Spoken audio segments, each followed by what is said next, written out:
Okay, so welcome to this video where I'm going to decode the one success pattern shared by the top 10% of financial advisors in the industry, which is basically MDRT and above, and how you can do the same for yourself. Over the last 7 years, I've coached, trained, and spoken to over 3,000 financial advisors and personally coached one-on-one with nearly 300 of them, earning almost like $500,000 in my first 2 years as a student financial advisor at the age of 24.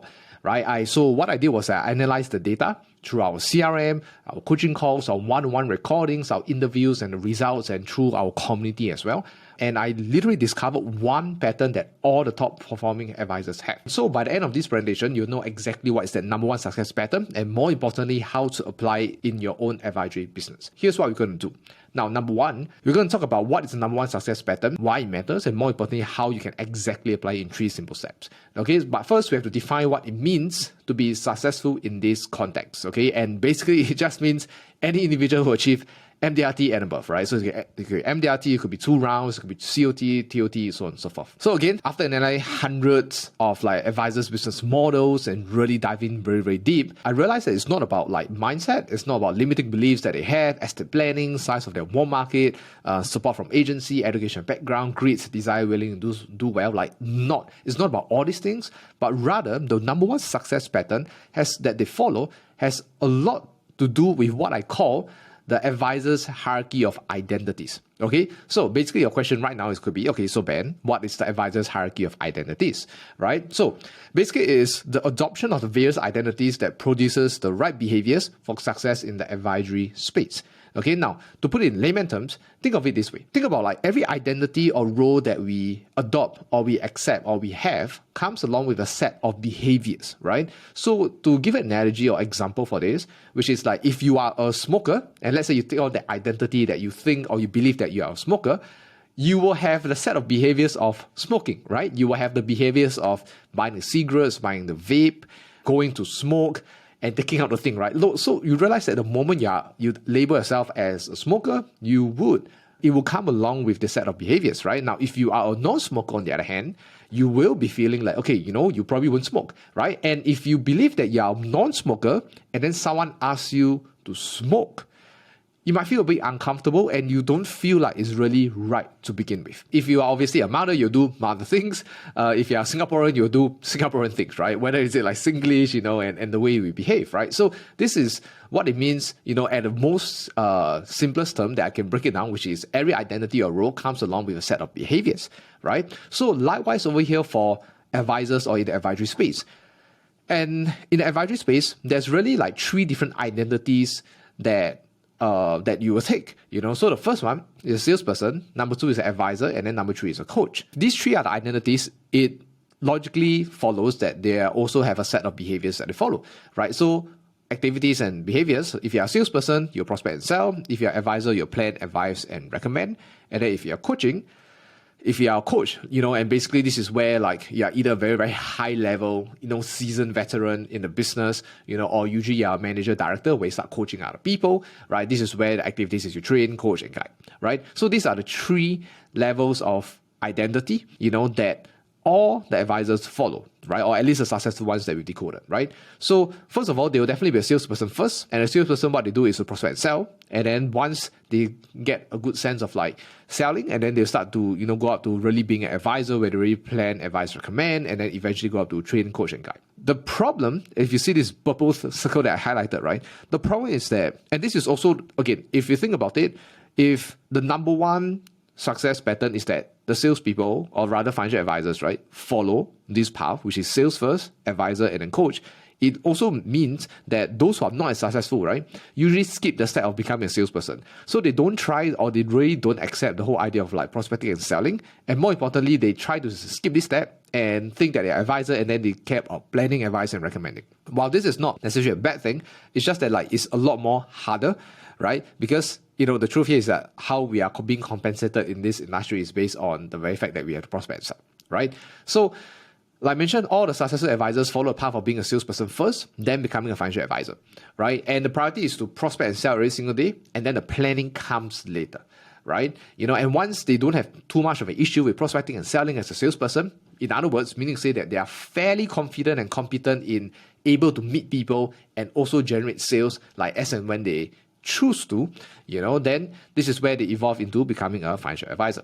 And the thing here is this, and this is the pattern they all go through, right? Which is like, even those people who are very, very seasoned in business, we're talking about like 8, 10, 15, 20 years, right? The thing about them is that while they do a lot of planning, they do a lot of like reducing taxes, they talk about cash flow budgeting, estate planning, and everything else. One thing remains, right, which is that it is very clear that their recommendation, guide, and advice, right, would still benefit them in the form of sale, obviously through ethical means, right? Or obviously it fulfills the prospect's needs, yada, whatever, right? But the whole point is that like their recommendations will still benefit them in the form of sale. So which means to say that all their recommendations, all their planning and guides and everything else, right? While first of all, they obviously have to make sure that, okay, it's good for the prospect / client. And then number two, the second question they ask themselves then is, okay, how can they make it into a sale that is beneficial for them, right? So they are not really doing a lot of like, quote unquote, what we call like charity work, right? Where you just keep doing planning and then everything else, do a tons of Excel spreadsheets, use softwares like Ghostmapper, yada, for free, So this is something that we have seen across all the financial advisors, who have really done very, very well, who MDRT without problem and everything else, right? Okay, so this is really the key thing, right? That you still have to become a salesperson. Now, in this case, right now, you're watching this video and you're like, okay, I'm kind of like financial advisor, and everything else, right? Always remember that at the end of the day, you still have to be a salesperson first, then become an advisor, right? So if you think about your colleagues, you think about your manager, director, whoever is more seasoned, right? At the end of the day, they're just doing sales first, right? Then the recommendation and planning comes along with that. Okay, so this has to be first before the advisor. Okay, so this is basically the number one success method. Like, this is like, took me years to really understand this, right? And really to decode as well, which is like, at the end of the day, you still become a salesperson first. Okay, now, so we talk about basically number one, what is the number one success pattern? And then let's talk about number two, which is why it matters. Okay, now, the reason why it matters, right, this entire advisor's hierarchy of identities, right, is because this is exactly how the industry operates, right? So unfortunately or fortunately, your compensation is still tied to the products that you sell, right? And this is why awards, MDRT, COT, and everything else, right, is based off how much FYC, production, or cases that you close, and you start to realize that the industry don't really celebrate like Best Financial Planning Award, right? Or like how many hours of valuable conversations that you had with your prospects or clients, and how well you really chart out the best comprehensive spreadsheets, for them, right? And this is really the case, like I said, it could be fortunate or unfortunate, depends on how you see it, right? But this is how the industry operates, right? So at the end of the day, it goes back to sales, right? And again, you might not like it. I might not like it actually, and I kind of faced this kind of problem when I first started as an advisor back then, right? But here's a life lesson 101, right? Which is you can either keep your preferences and, kind of stay broke and struggle, or number two, accept reality for what it is, right? Make money and be successful, right? Like this is like, I would obviously take a letter if you ask me, right? I hope you do as well, right? But and if you think about it, it's kind of like, okay, accept reality, make money, be successful, and then like start thinking of how well or how much more you can start planning for your clients or prospects, right? Because at the end of the day, if you don't have the money, if you're not earning enough, it's very hard for you to stay, number one, long in the industry. And to be honest, like, how well are you going to be planning for people when you can't even survive or you are worrying about your money on a day-to-day basis, which is an irony, right? Because you're planning for other people's finances, but yet you're not having the money yourself, and you're having problems as well, right?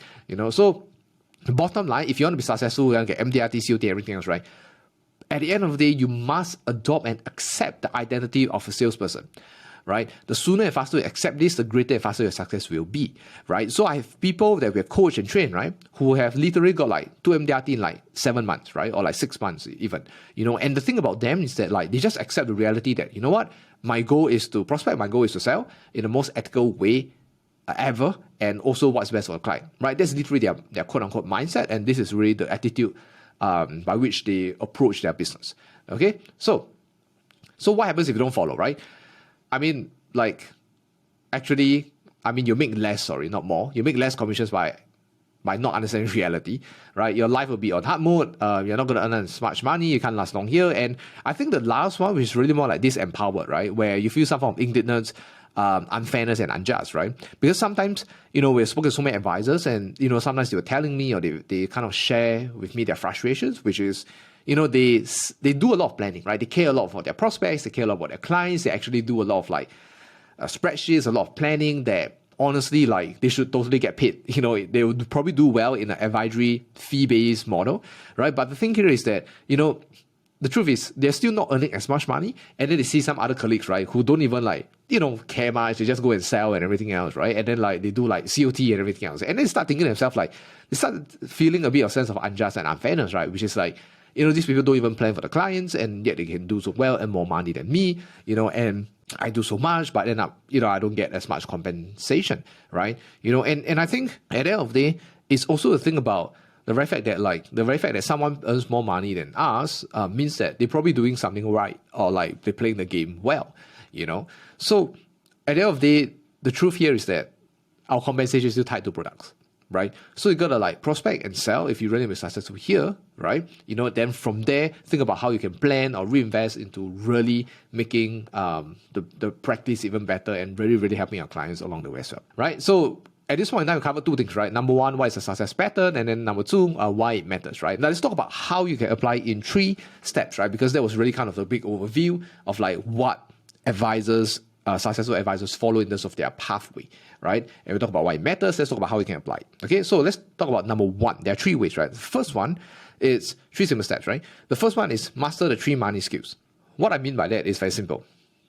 There are only 3 skill sets that will make you money, okay? Which is basically you prospect, to sell, and to nurture. These are the only 3 money-making skills, okay? So let's talk about the first one, right, which is prospecting. So business term, people will say it's the activity of identifying and generating conversations with individuals with the intention of making an eventual sale, right? Now, advisory term, we basically just say talk to people, meet them, show that you genuinely care, and help them solve problems for free first, right? So an example of that would be you catch up with friends and everything else, and then what you do to help them solve their problem sometimes is that we do this thing called policy review, right? That's one example of solving a problem, right? Whereby, you do the policy review, you help them to solve the problem of maybe not being clear of what they have, what they're paying, so on and so forth.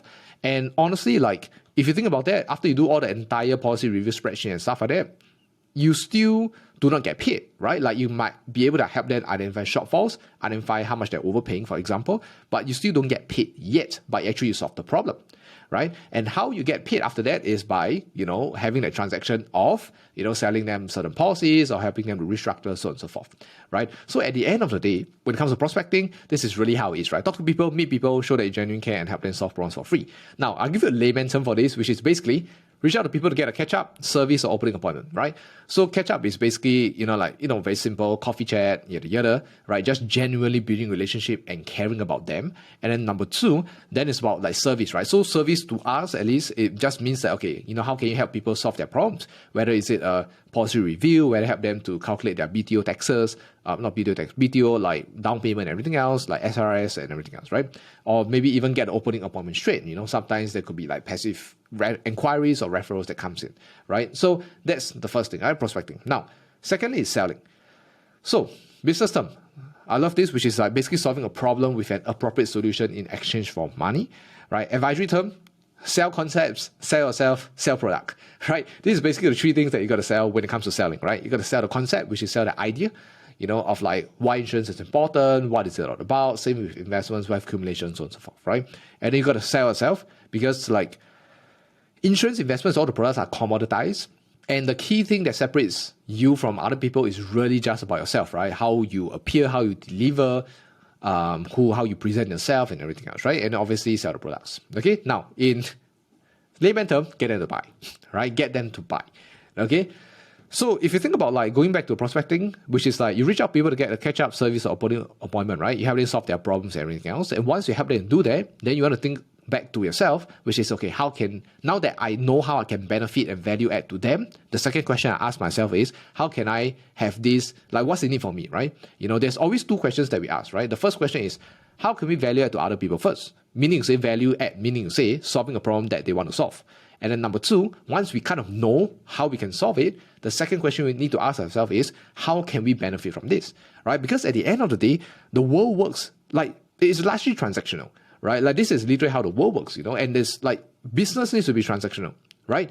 There's always an exchange of value, right? If you prefer the words or the terms of that, there's an exchange of value, right? I think sometimes we feel shameful or guilty about asking for things, right? But at the end of the day, it's not, right? Like you don't have to feel guilty because there's exchange of value. Okay, so 2 questions, right? First question is, how can I value add and solve other people's problem first for free? Or at least don't have to do it for free, but at least you ask yourself the question. And then number 2, then you ask yourself, how can me solving this problem benefit me, right? Because if you can do that, then there's exchange of value, right? And this is where people are more likely to buy because they have a problem that needs to be solved.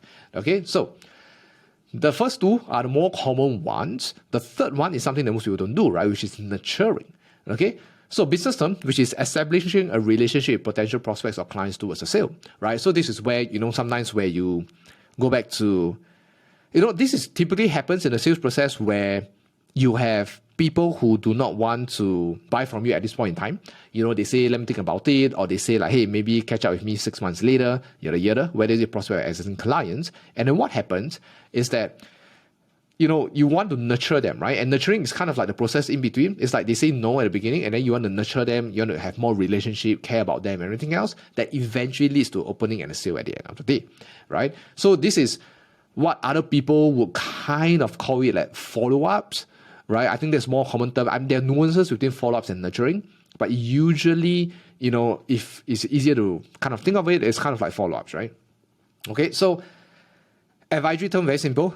Meet even more people. Meet the same people again is fine as well, right? Because again, it's all about nurturing, right? Build in that relationship, solve more problems and show that you care more, right? And if you think about the nurturing, it's kind of like having a romantic relationship with a girl or guy or whoever it is, right? Which is like, you don't jump from like cold stranger or even friends into like husband, wife, or like into a marriage straight away. In that sense, right? Because what happens in between is that there's a lot of nurturing, right? There's a lot of care, there's a lot of like tender loving care, there's a lot of like genuine relationships, there's a lot of frequency of meetings as well that eventually leads to the marriage, for example, right? So if you think about that, like the marriage could end up, if you think of the marriage could be the sale, and then like anything in between that is really to do the nurturing and caring about them, right? So that's for the advisory term. And then layman term, which is make sure they remember you in a good way. Okay? Make sure they remember you in a good way, right? So basically, sometimes we nurture people. It could be through content, broadcast chat lists, and everything else, right? And the thing here is that like the key point is that you want to be remembered in a good way. Like you want people to remember you so that when they need it, they will come and look for you. You're top of mind in a sense. In a good way, purely because like if you don't want to become the person that keep pestering them every day, asking whether you want to buy or not, right? They'll remember you, but probably not in a good way. So that's for nurturing. Now, so if you think about it, again, there are only 3 skill sets that will make you money: prospect, sell, nurture, right? And essentially, reach out to people, get a catch-up service or opening appointment, get them to buy, and then make sure they remember you in a good way. This is literally just the 3 things you got to do on a day-to-day basis, okay? And 80% of the day must be doing either of these 3 activities, right? Or a combination of all 3. And I literally guarantee you that if you do these 3 things every day, 80% of the time, you will make more money and have more clients and have a better life, right? And this is literally like, again, step number 1 on how, really going to becoming a salesperson, right? And really become successful in this industry, which is those 3 things, right? Prospecting, selling, and nurturing. These are the 3 things. When you wake up, every activity you do, you ask yourself, does it fall under these 3 things, right? If it's not, then either minimize it, delegate it, or like don't even do it to begin with, right? Okay, so, and the best part about this is that like you'll get better at it. I know a lot of times where we are so resistant towards like prospecting, sales, and everything else, right? And honestly, the reason why we hate it or don't like it could largely be in part due to the very fact that we are not good at it, right? And the thing here is, the funny thing here is, right, like we probably like things that we are good at, and the thing is that if you want to be good at something, you first need to go through the sucky part of doing it to begin with, right? So that's really for it, right? Now, I guarantee if you think about like the more seasoned advisors, like prospecting and selling, like it's not like they might not totally love it, but they just probably get better at it and just normalize how it feels, right? And the thing is that if you're going to be here for the long run, and this is going to be a long-term career, then you need to understand that prospecting and selling and nurturing will always be the 3 key activities that will remain throughout your entire career, right? Whether you're like 20 years in the business with 500 clients, these 3 skill sets and 3 money skills still needs to be done and executed along the way, right? And since we're going to do that anyway, why not be good at it, right? Okay, I can guarantee you if you just do this, it will get better. Your muscle of prospecting, selling, and nurturing will get better. Okay, so That's number one, right? So number two is set the right intentions. Now, the biggest mistake a lot of advisors make when going for appointments, right, is or running their business as a whole, right, is that they look at it as a financial planning business, they look at it as a planning process when it's actually a sales process. So one of the ways to kind of identify whether are you like looking at it through a lens of sales or looking through a planning, right, is very simple, right? If you went for like prospecting and you went for sales appointments, right? If your prospect gets overwhelmed, they need to think about it, they need to analyze the numbers, or you find yourself obsessed with softwares, spreadsheets and calculators, or fact finding for budget and cash flow, right? Which I'll talk about more in a while, right? If these are all like the planning symptoms where you're too inclined towards the planning side of things, right? And I'm not saying planning is bad or like it's not needed. What I'm saying here is that at the end of the day, the key fundamental is you're going to make sure you're able to prospect, sell, and nurture first. Then you add on the planning kind of elements to it, right? And the whole idea here is that setting the right intentions means, right, that you need to wake up every day and knowing the very fact and reality, right, that like this, you're in a sales industry. You're a salesman, you're a saleswoman, you're a sales professional. And it just so happens that you're selling insurance investments, and even CPF-IS products, or solutions, right? Or even wills, estate planning, so on and so forth. Okay, so you need to first set the right intention, which is every day, it's all about sales, right? It's all about prospecting, selling, and nurturing, okay? And everything you do, and this is the key point, right, for number two, which is like everything you do is to eventually make a sale, right? Is to eventually make a sale. So let me debunk a few common myths, when people kind of hold a planning kind of lens, right? So one of the key things when someone has really care a lot about like the planning side of things that is detrimental to sale, which is they always feel like I need to find out prospects cash flow and budget during the fact finding process to close better, right? I need to find out prospect cash flow and budget during the fact finding process to close better, right? Now this is really and this might, like if this is you, what I'm going to say next might sound a bit like question mark to you, but like you think about it, right? Which is like the truth here is when it comes to sales, right? Like you fact find, the whole point of fact finding is to help yourself and a prospect understand where they're at and where they want to be. And then the gap in between is the problem that you need to solve.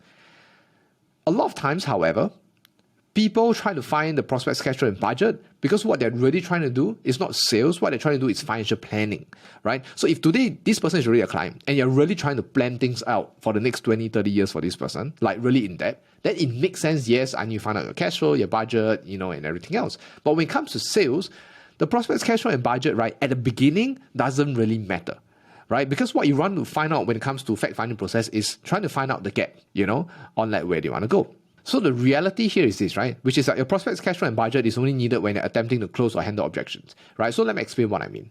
So you think about like a lot of times when at the beginning of the fact-finding process, if you start asking for what's your budget, what's your cash flow and everything else, especially cash flow, right, at the beginning, even without talking about the problems yet, right? You just want to find out general information and you start finding about their cash flow and cash flow, for example.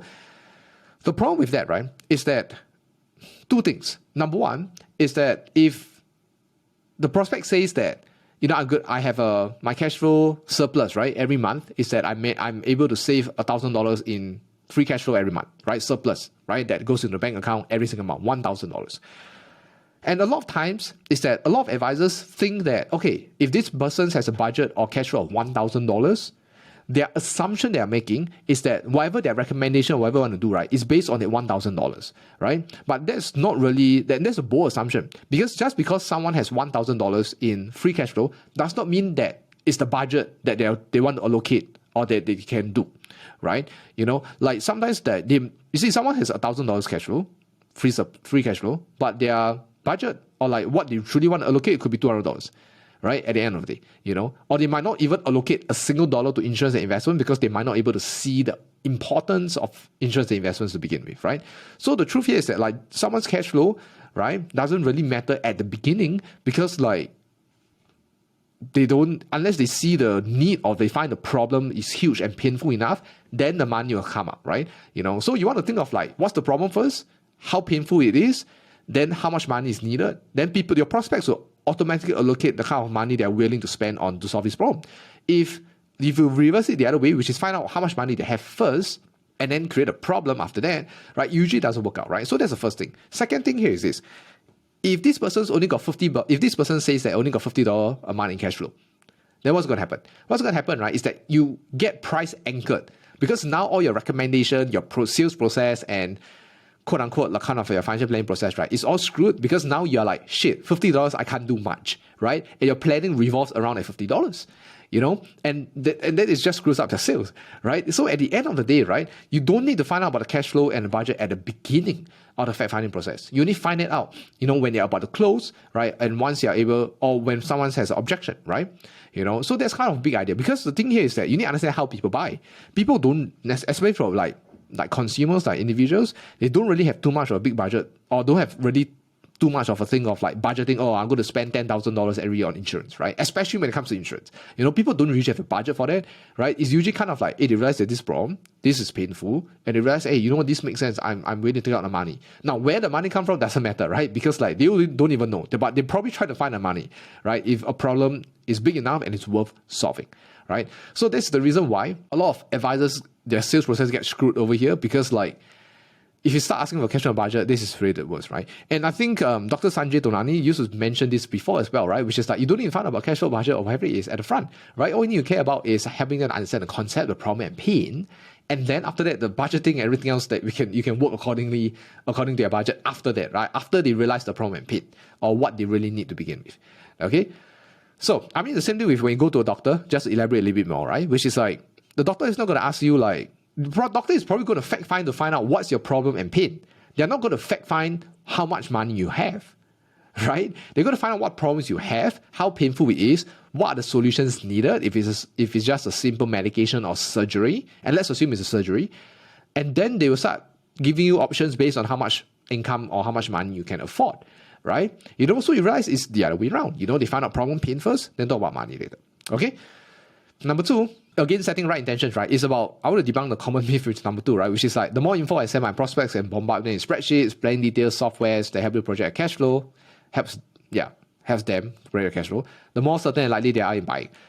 Again, reality here is that the prospect is going to think about it and take a long time to decide before buying, right? And more often than not, they're not going to buy, okay? Now, the thing here is this, right? Like, you need to understand your prospects just wants the easiest, fastest, more certain way of getting things done. They have no patience to really talk through about financial planning. They have no patience, especially when they're prospect, right? If they are clients, maybe they have some time for it. But if they are prospect, they have no time, nor do they have the patience of like going through all the numbers, blah, blah, blah, right? Sometimes not because it's your fault, but sometimes, or rather a lot of times, our prospects don't like to talk about that because usually the finances are not the best, number one, right? And it's just they don't have that great of a relationship with money to begin with, right? So they try to avoid it. And then number two is that like most people are not that numbers oriented, so they just don't really like to think so much about it, right? And it takes up so much bandwidth, and they really got more things in life, or more problems in life they have to solve, right? Which is their kids, their housing, job, and everything else, right? They don't have time to think about this. Okay, so at the end of the day, you want to make, like they always say this, right? Which is, a confused or overwhelmed prospect, don't buy, right? So you make it the most simplest, easiest way. And my advice or recommendations to a lot of our clients and advisors, right? Which is sell them something first, right? Get them a quick win, right? Like once people buy something, whether it's a PA plan or SHIELD or anything else, they get a quick win of like, okay, shit, like I take a first step, right?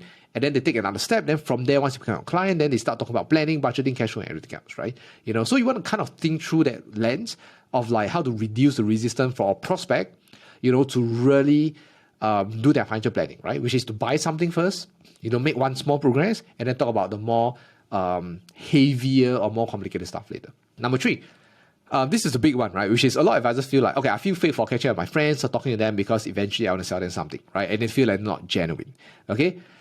Now, the reality here is that like the reason why people feel fake or you will feel fake is because you're not genuine or clear with your own reason for catching up talking to people, right? So what do I mean, right? So a lot of people feel like, okay, if I catch up with my friends, and because I also want to sell them after that and like eventually, right? I feel like I'm not genuine, right? The thing is that if you're truly genuine about intentions, about selling them to begin with, then you have no problem being understanding of the very fact that, okay, you know what?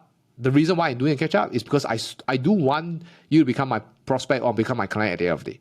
Like most people don't like to say that out or don't like to at least, internalize that and accept that, right? They think that it's fake. So I give you an example of what I really mean, right? To kind of simplify this which is, okay, I'll give you a real example in a bit, right? But basically, I just want to say that like all the top producers and all the MDRT folks and everything else, right, is that they see catching up, talking to prospects, clients, and building relationship as part of the sales process that eventually gets them to sale. So I repeat, the top producers, advisors, and everything else see catching up, talking to prospects, clients, and building relationship as part of the sales process that eventually gets them to sale. So it's not like so they see catching up or relationship building as part of the sales process, and the reason why they see it that way is because they accept the very fact that they are salespeople. And if I'm a salesperson now, this means I need to prospect and sell. And if I need to prospect and sell, this means I need to start building a relationship, right? That's kind of like the thought process of how they have, right? But a lot of times, it's like when people feel like they feel fake, they feel not genuine and everything else, it's because they have not accepted the identity of being a salesperson. Because one of the more common ones, right, things that people will say, which is, hey, Ben, before I was an advisor, I usually don't do catch up. Now that I'm already an advisor, if I do catch up, it sounds or it seems weird. I feel like I'm not genuine or I feel fake or whatever it is, right? And here's the thing. That is perfectly normal because before you're an advisor, you don't need to prospect and sell. Therefore, you have no need to really build too much relationships, right? But now that you're an advisor, you need to prospect and sell, which means to say now you really need to build relationship, catch up with people and everything else. You see? So what happens here is that people are still stuck in the past identity, have not adopted the real identity that they have now, which is a salesperson and financial advisor, right? Okay, so hopefully that makes sense, right? And again, if you ask like your fellow more successful colleagues, they are not afraid to admit that this is the true intention, which is like, I'm here to just prospect, I'm here to sell, I'm here to build relationships, and I see relationship building as part of my sales process, right? Because I need a trust. And if I'm able to build trust with my prospects and everything else, they trust me better, they'll buy from me, so on and so forth, right? So the point here is this: you can't be fake or not genuine if you are clear about your intentions with yourself, okay? And also like accepting the identity of being a salesperson, okay? So real life example. So I spent time creating this video. Honestly, I took like many hours like doing this and other materials that we have, right? Because number one, I want to help you grow advisory business at no cost to you. And number two, right, I hope one day, based on all the things that we've taught and everything else, right, and you think is valuable and you like to work closer together to grow even further your advisory business, right?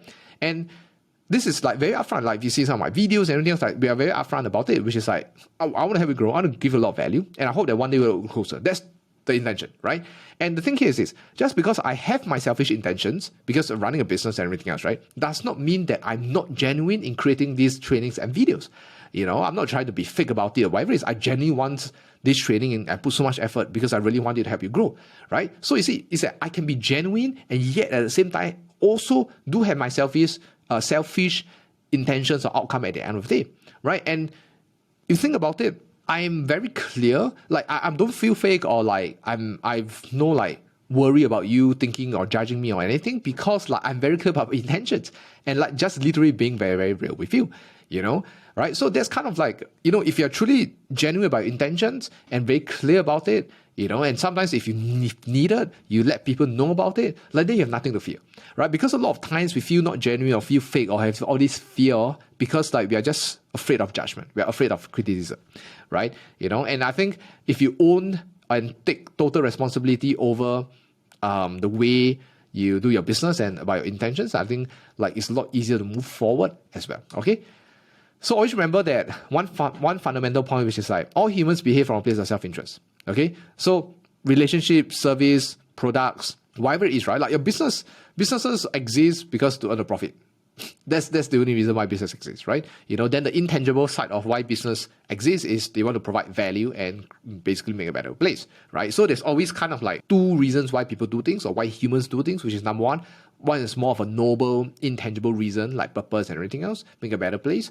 And then number two, there's always the selfish reasons, right? And you need to understand that it's okay, right? And that's perfectly fine as long as you're creating value and helping others along the way so that you can get to yours, right? And this is how the world progresses, isn't it, right? Like you have your goal. In order to get to your goal, you need to help people. This is how the world works, right? You need to give first. You need to like help other people solve problems, then you can get to yours, right? And it's all about value exchange. Okay, it's all about value exchange. So I think at the end of the day, like if you see this advisory business in step number 2, which is like setting the right intentions of seeing it as a value exchange, right? What can you provide? What can you solve? And then what can you get? That's basically kind of like the 3 key things that you think about every single day, right? And again, if you're still unconvinced, here's the litmus test, okay? Will you help a friend or co-stranger to take care of their investments, making sure they get maybe X returns, maybe 10, 15, 20% returns every year, updating every quarter about their investments, do fund switching, meeting them one-on-ones, answering their calls in the middle of the night to address their concerns and everything else, and assuming they will never be a client or purchase anything at all with you. Like, let's say you know for a fact and they tell you they will never ever buy. Like, let's say it's real, right? They will never ever buy from you. Will you do it? Right? So, will you do it? Right? Probably not, right? But then again, if the question becomes, what if they eventually or at least have the potential to invest 10 million in regular premiums? You probably might be doing it, right? So here's a litmus test, right? And I think at the end of the day, like, there's nothing wrong, with wanting money. There's nothing wrong with the exchange value, okay? Because at the end of the day, like, people do have self-interest, and there's no way you're gonna service someone who's never ever gonna buy from you or treat you bad to begin with, okay? So remember that you're not in the financial planning business. The real business you're in is the marketing and selling of financial planning services. Yeah, and the way to have the planning happen is through a transaction, basically buying your product, right? So again, we acquire clients not to make the sale, right? We make the sale so that we can acquire clients. So what I mean by that is that, the more seasoned and the better advisors or the more successful ones are always the ones that say, how can I acquire this client first? Then I can really do planning for this person. Because we all fundamentally understand that if this person is not our client, it's very hard for them to even listen to us or even want to do planning to begin with, right? So think of it as like, if you want to do planning, right, instead of people, paying you a fee directly from financial planning, let's say instead of saying that, hey Ben, you're going to do financial planning, I'm going to pay you $5,000. Now, instead of doing that, what they're really doing is that they're paying you a fee through the purchase of your product, right? So think of them buying your product. Think of your products as kind of like a membership fees, right? So if they buy $3,000, what they're really doing is that they're paying $3,000 for you to do financial planning, if you will, right? Or if that helps you to feel better about how the advisory space works, okay? Because if they don't buy, you're in a prospect salesman-saleswoman relationship. And if they do buy, then you will end up in an advisor-client relationship, right? And if you think about these two things, there's a power reversal, right? Which is like prospect and salespeople. Usually it's kind of like, the prospects have a little bit of the upper hand, which is like because they're the one paying the money, right? But if you think about once they buy, now you are kind of like having more of the power, which is to advise and tell them exactly what they need, so on and so forth, right? It's just a power reversal of the relationship, which makes it so much easier, for people to buy, or rather to plan, right? And you can't plan for someone who's not your client. That's the truth, right? Nor would they listen to you, right? So bottom line, be clear about intentions that everything you do comes with the hope that will eventually end up in a sale, right? And have no shame or guilt with this, because this is literally how the world works. Okay, so number 3, right, which is to reinvest, right? So if you think about the first two, which is number 1, master the 3 money skills, and then number 2, right, set the right intentions, and then number 3, this is what most advisors, or in fact all the advisors do, right, which is to reinvest. So if you do the first 2 steps well, you're going to have a bit of money at the beginning to hopefully more money, right? That's for sure. And then what you're going to do, right, or what a lot of advisors do is, and we've seen a path, right, which is that obviously they took, let's say, 2 money bags. They will take it for personal spending and savings, right? You have your own life and everything else. And then the third money bag, they use it to reinvest, right? They use it to reinvest into the advisory business, right? And there are 3 areas, right? The first one is skills, right? So the first area of reinvestment is into skill sets, right? So this is where, you invest in skill sets to get you more appointments, more quality appointments, bigger premium size, higher closing ratio, having the ability or the skill set to solve bigger and larger problems, able to spot problems as well that you can solve, right? And all in lesser time, because if you can do things more efficiently, more effectively, right, you're able to get a higher output, compared to the inputs they're doing, right? So that's one area of investments that they do, which is skills, right? And number 2 is time, so, kind of like a lot of times, at the beginning when you have no money, you have a lot of time, right? But eventually you come to a point in your life or in the business where you have money is not really the biggest constraint, and the constraint is a lot to do with time. Maybe because you have more clients, you have more appointments, and you move on in the different stage of life as well, right? You have kids, you're a parent, mom, dad, etc., being a dog owner, so on and so forth, right? So second area of reinvestment is that they reinvest into time, into buying back time for themselves, right?